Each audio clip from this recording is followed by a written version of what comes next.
15 October 2024 Tsiku La Anakubala. Tukulemekeza nkwazi zosayidwa zomwe zimamanga tsogolo la dziko lathu amayi athu. Tukukondwerera chikondi chawo chosagwedezeka kuzipereka kwawo ndi mzimu wosakhonja. Amayi onse omwe adatilera kutisogolera ndi kutilimbikitsa timapereka chiyamiko chathu chochokera pansi pa mtima.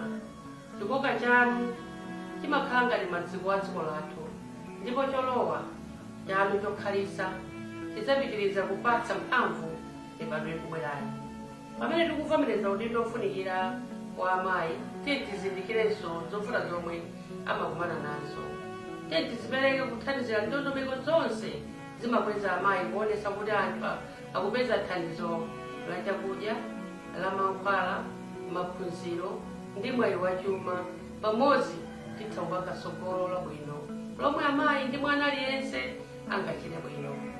Kwa amayi anzanga ndi kwa anakubala onse njira iliyonse tikupereka moni wanga oona mtima, chikondi, kulimba mtima ndi kuzipereka kwanu zikondwereredwe kwambiri osati lero lokhayi koma masiku onse.